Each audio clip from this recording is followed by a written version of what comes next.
যে কনস্ট্রাকশনের কাজ চলছে ওখানে নতুন ব্রিজ হওয়ার। জলের স্পিডটা দেখুন,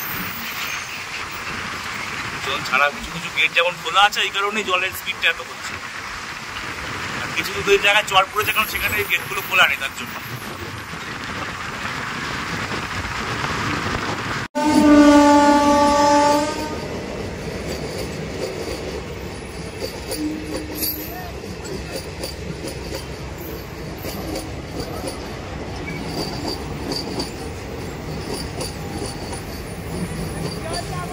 এটা তোমরা দেখতে পাচ্ছ, এটা ফারাক্কা ক্যানেল। ক্যানেল বলতে মেন যে ফারাক্কা ব্রিজটা ওটার কিছুটা আগে এই ক্যানেলটা তৈরি হয়েছে। এটা আসলে হুগলি, আমাদের যে হুগলি নদী যেটা, সেটার জলটার জন্য এই জলটাই হুগলি নদীকে জলটা সাপ্লাই করছে।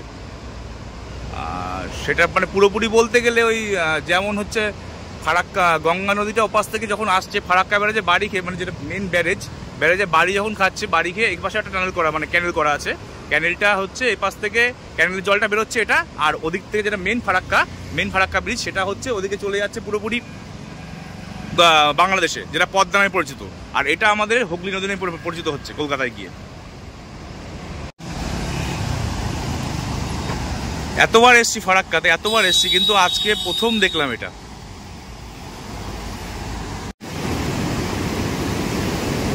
জলের জাস্ট গর্জনটা, এপাশ থেকে জল যাচ্ছে পুরো, এটা হুগলি নদী চলে যাচ্ছে কলকাতার দিকে।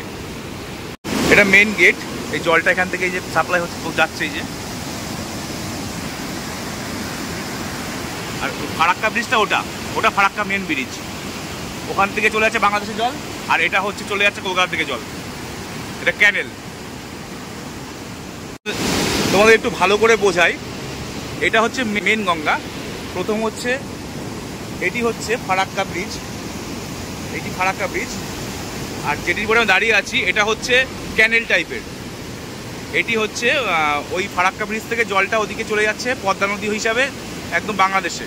আর এটি হচ্ছে জল আসছে, জলটি যাচ্ছে, জলে তোমরা গর্জন নিশ্চয়ই শুনতে পাচ্ছ। এটি হচ্ছে কলকাতার দিকে চলে যাচ্ছে, কলকাতা যেটা হুগলি নদী নামে পরিচিত এবং গঙ্গা নদী নামে আমরা জানি, সেটাই হচ্ছে এটা। তোমাদের পুরোপুরি দেখাচ্ছে এপাশে জলটা কেমন হয়ে যাচ্ছে।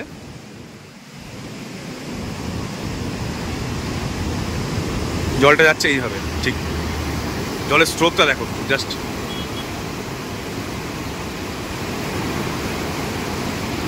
আর সবসময় জলটা এরকম ছাড়া থাকে দিকেই, তা না হলে কলকাতায় এত স্রোত হতো না কলকাতার দিকে।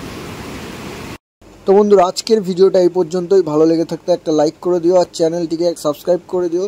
দেখা হবে আবারও একটি নতুন ভিডিওতে। এখনকার জন্য টাটা, বাই বাই।